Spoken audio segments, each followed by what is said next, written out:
Command respect. One of the reasons I'm good at business is because I command respect. And I command respect because I'm a physical specimen of a man. Because there's something evolutionary about humans. And if you're a person who's viewed as strong, people respect you and people trust you. If you want to run a business, one of the best things you can do is go to the gym. And people will see, okay, well, he's obviously not afraid of hard work. He's obviously disciplined. There's some things that are spoken without being spoken. It helps in business every possible way. Go to the gym. I'm not saying you have to beat anyone up. I'm saying if you command a physical presence, your words have more weight and it helps in business across all things. It's never gonna detriment you to be bigger and stronger in life. Being bigger and stronger and commanding physical presence will always help you. It shows discipline and it makes your word more valuable. People just believe you more. You wanna run a company, start going to the gym, get big, get strong. It's gonna help you make money.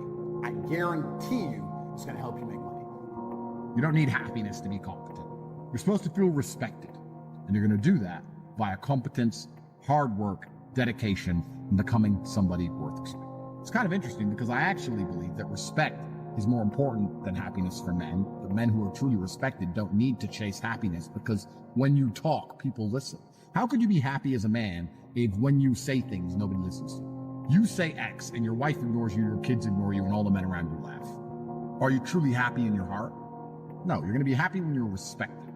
You're supposed to feel like there's so much that needs to be done. You're supposed to feel like you could have so much more from your life. You're supposed to feel motivated and on fire.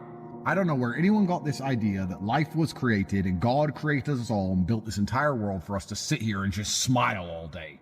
If you're constantly chasing respect or importance, perhaps you will have a far more remarkable life filled with achievements. So you have to ask yourself, do you want to be an important man who is respected, or do you want to be happy? If you don't feel happy, good, you're not supposed to. You're supposed to feel respected. You make women respect you by being a person who's worthy of respect, the same way you make a man respect you. If society respects you, females will respect you by an extension. And there's lots of ways you can do that. Obviously, having money helps with that. Having a good job helps with that. Having a nice apartment, nice car obviously helps with that. Being in good shape helps with that. Being smart, being witty, all these things help. But this is the reality of life as a man, is that you have to build your value. People say to me all the time, oh yeah, Tate, you get girls. I said, I got girls because I became a kickboxing world champion. That's thousands of hours in the gym. I had to do it myself, so you have to build it as a man. This is just the unfortunate reality. If you're not prepared to do any work at all, you're gonna suffer. You can't hack having a personality. You can't trick a girl into thinking you're something you're not. If you want a woman to really respect you, then be a man worthy of respect. And on top of that, one of the easiest ways to be a man worthy of respect is to refuse to take disrespect.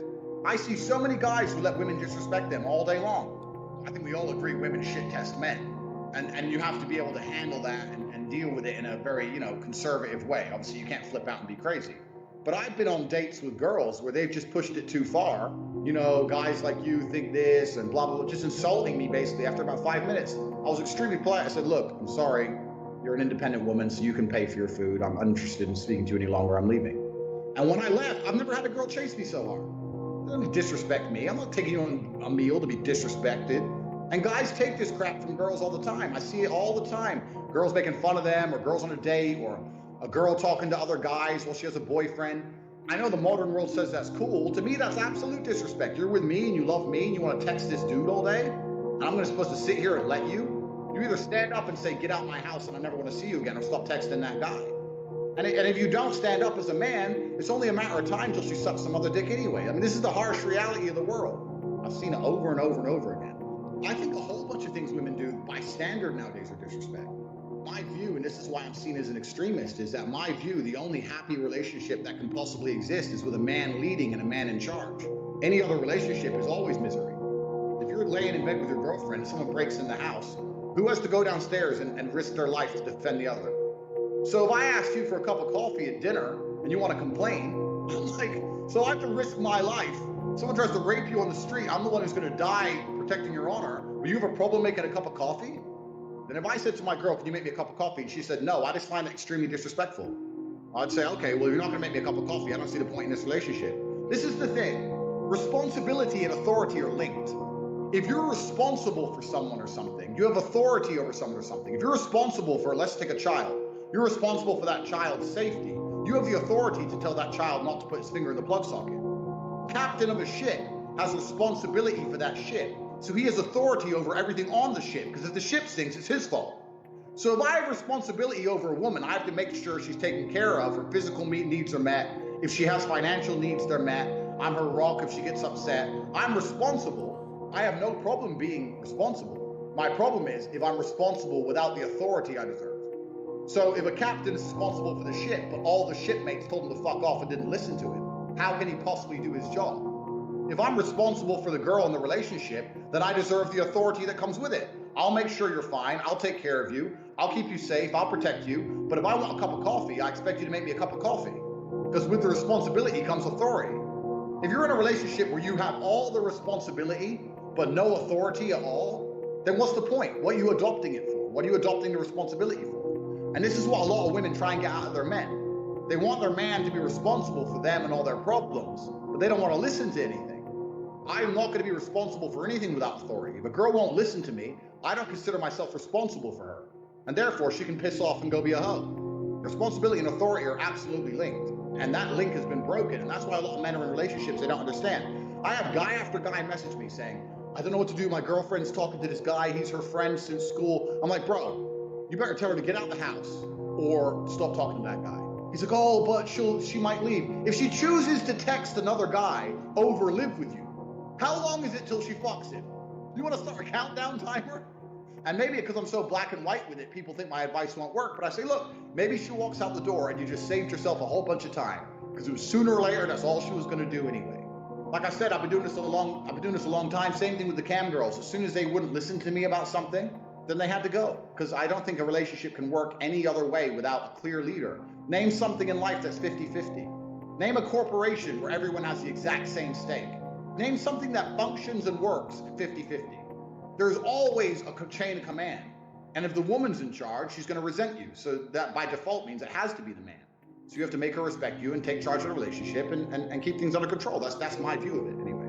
There's this idea that if you go to Eastern Europe, it's this haven of beautiful girls and they're all so nice and submissive. Let me make it very clear, that's complete bullshit. Firstly, Eastern Europe is really not that poor. I live in Romania. There's a Lambo garage 2 miles from my house. You go to the club, it's full of people popping 20 grand on champagne. Now, there's plenty of money here, so girls can find money. And also, Instagram has changed the game. The idea of some village girl who's a 10 who doesn't realize she's a 10, that's long gone. I've met girls from villages here with like 400 people who are sitting on 100,000 Instagram likes. They know their value. The difference between Western and Eastern European women is this. Western women are easier to sleep with. Eastern European women are harder to sleep with. But Eastern European women in general are more loyal, so they're harder nuts to crack, but if you get them, they're more likely to stay with you and be girlfriend material. Whereas Western women, you can bang after a bar crawl, but she ain't worth shit. If you want, I say this all the time, people say to me, because I've been to 72 countries, they say, where's the easiest place to get laid? I say, Northern England. You'd have to try very hard to not fuck something. Because they just have no values, and they drink too much. And they have very little standards for themselves, and they bought into the whole feminist Western lie, and they're completely prepared to bang a bunch of dudes because they think it's normal. Whereas in Eastern Europe, women don't want to be seen that way. I mean, if a woman here decides she wants to be a hoe, she's going to go be a professional hoe. She ain't going to be a hoe in the club for free. If an Eastern European girl's smart enough to go, well, if I'm going to be a slut, there's some money in this game, I'm going to do it for free. Although I've had a lot of girls, my understanding is very simple. The end goal, everyone wants a girl who's fiercely loyal to them. But if I go to jail, I want a girl who's waiting for me. If I get sick, I want a girl who comes and nurses me in bed. If I want kids, I want a girl who's going to be proud of her husband and proud of the children she's raising. That's what every man truly, really wants, I'd like to think, at least. If a woman's not loyal to you, what other value does she have? What value is a non-loyal woman? Like, what value is she? Sex? Is that it? Are you so desperate that you have to bang something that everyone else bangs? Without loyalty, a woman's worth absolutely nothing. So that's my number one goal from a woman. All I want is loyalty. I'm not interested in nearly anything else. I don't care how pretty you are, how much you cook, clean, how nice you are. If you're not going to be loyal to me when times get tough, then you ain't worth shit.